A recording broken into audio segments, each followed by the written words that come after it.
Gather round, dear friends, as I regale you with a tale of love, jealousy, and the unexpected twist that unraveled the bonds between a young couple and a meddlesome mother-in-law. Susan had an annoying voice, ugly dyed hair, and the most disgusting habit of calling her daughter-in-law Sweetie. And it wasn't because the girl's name was something that could be turned into Sweetie. By Sweetie, she meant something completely different, repulsive and unpleasant, something that people would be ashamed to say out loud. But she had to show her attitude towards this scoundrel. Emily didn't understand what she had done to deserve such treatment. She and Jack lived like any normal young couple. They had met purely by chance, while waiting in line at a bus station. They were headed in different directions, but they exchanged phone numbers because they liked each other so much. Then, there were almost 2 more years of dates in any weather conditions, and as the natural culmination of their relationship, a wedding. It was this wedding that stuck in Susan's throat, Jack's mother. She didn't mind her grown son dating someone, but why live together? And why formalize the relationship for that matter? These days, there are plenty of people who don't get married or have kids until they're almost retired, instead of all this fuss with white dresses and gold rings. "I don't understand why he voluntarily got into this yoke," the respectable lady would grumble to her son, not shy about Emily's presence. "You could just keep dating. But no, she's got you hooked, pressured you, made you." Emily tried to pretend that everything the old shrew said had nothing to do with her. She didn't want to ruin her relationship with her beloved just because his own mother was jealous of his young wife. Susan was already quite old, well into her 60s, because she had Jack when she was almost 40, just for herself.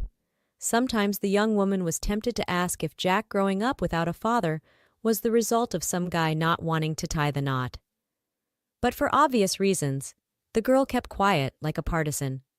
The problem started almost from the day the newlyweds moved into their rented apartment after the wedding. The brand-new mother-in-law insisted that Emily and Jack live with her in her 2-bedroom apartment, so to speak, under her watchful eye. But the young wife firmly refused such happiness, and Jack had no choice but to follow her to the rental. The one thing his mother could get her way on was the location of the apartment. They were now almost neighbors, just a couple of blocks away from Susan.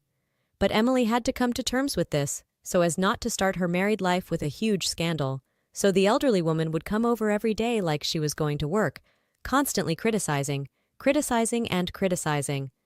Emily didn't cook her son good enough food, the mac and cheese wasn't creamy enough, and the chicken nuggets weren't crispy enough apparently. On top of the cooking woes, Emily wasn't exactly Martha Stewart. She didn't bother ironing the sheets. Who even irons sheets anymore? And the new washing machine seemed to confuse her. And as for Emily's cleaning, there was nothing good to be said. So Emily felt that sooner or later, she would have to start putting these visits in order and separate the Siamese twins of mother and son. But each time, the young woman put these brilliant and ambitious plans off until later. Jack and Emily weren't planning on having kids yet, so there was no need for them to start a family so soon. They lived like everyone else, quietly working, saving money, having fun and relaxing in their free time, and enjoying each other's company. When Jack was offered a job working 3 weeks on, 3 weeks off, the young couple was overjoyed. Of course, it was hard for them to imagine only seeing each other at such intervals, but the young family's savings would grow rapidly. It was this financial factor that became the deciding one.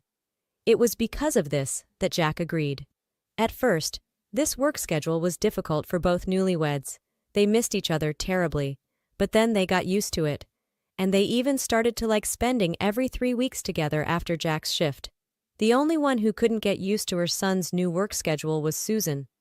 She tormented her daughter-in-law with constant suspicions that she was being unfaithful to her son while he was away. Sometimes she would come over unannounced and sit in the apartment, keeping an eye on her daughter-in-law's honor. Sometimes she would stake out the building entrance. Sometimes she would question the neighbors about whether Emily had brought any men home. The saddest part was that this attitude gradually rubbed off on Jack. He too started jokingly, or even seriously, asking his wife if she had found a replacement for him during those 3 weeks, if she was fooling around with someone else. At first, Emily just brushed it off. Then she got indignant. And then she just gave up and waved her hand dismissively. She understood that Jack wasn't asking these questions himself. It was his mother egging him on. Jack's next departure for his shift was marked by his wife's anxious questions about whether she was planning to bring a lover over as soon as her lawful husband walked out the door. Even the usually patient wife flared up and showed Jack just how sick of this topic she was. In response, her husband just gave her a conciliatory kiss on the cheek and ran off to his truck. He had a long road ahead of him. 2 days passed perfectly, but on the third day, Emily found her mother-in-law in her apartment. She had come while Emily was at work and refused to leave. "What if you bring your lover here now?" "No way, sweetie. I'm staying put and not moving an inch." Living with Susan was not part of Emily's plans. So through a combination of harsh words and pleading, she managed to see her mother-in-law out. True, Jack was outraged on the phone that Emily had kicked his mother out, but those were just details. Emily felt she was in the right. Emily categorically forbade Susan from setting foot in her home again, and promised that if anything happened, she would call the police without hesitation. The suspicious mother-in-law had to settle for prowling around outside the entrance, questioning the old ladies on the benches and peering in the windows. She was no longer welcome at her daughter-in-law's. Of course, Emily realized that the situation would be presented to Jack in a completely different light. His mother would surely tell him tales of his wicked wife and her own innocence. But her anger at the relentless Susan didn't even let Emily begin a dialogue with her mother-in-law. No, let everything stay as it was. Emily would remember that day, if not forever, then for a long time, for sure. It had been almost a week since she had last seen or heard from her spiteful mother-in-law. What a relief. Moreover, Emily now had someone to come home to, someone to hurry to after work, someone to take care of and love. True, Jack would be back soon, but he would undoubtedly understand and agree too. There was no other way.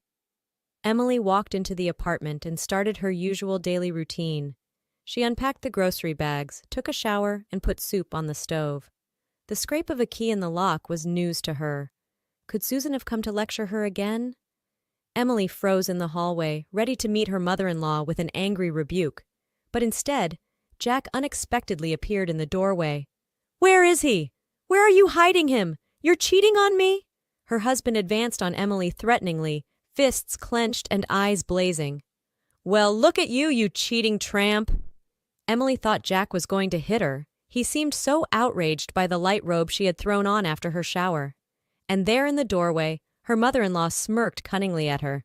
"The neighbor wouldn't lie, Jackie. She says she can hear Emily perfectly through the shared balcony. Vance this, Vance that. Eat up, my good Vance."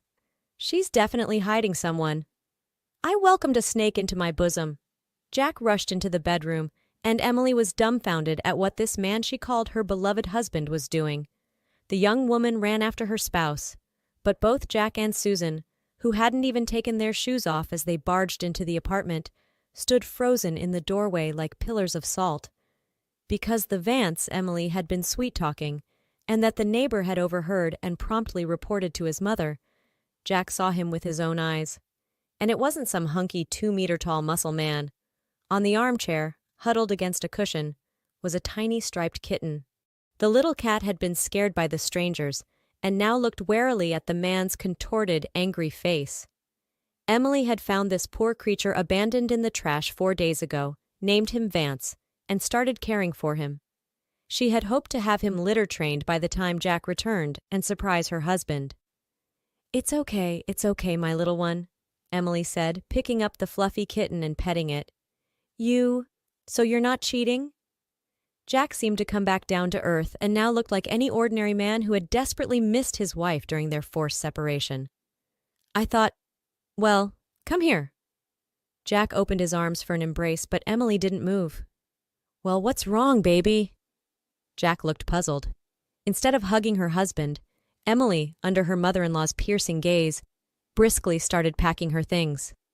She stuffed clothes into a bag, took Vance under her arm, and headed for the door. "What are you doing?"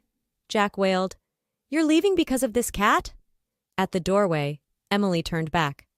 Not because of the cat, but because of a husband who still hasn't grown out of short pants and learned to think for himself. Let your mommy wait for you after your shifts from now on. Vance won't cheat or bring lovers home. Emily closed the door firmly behind her and strode confidently into her new life.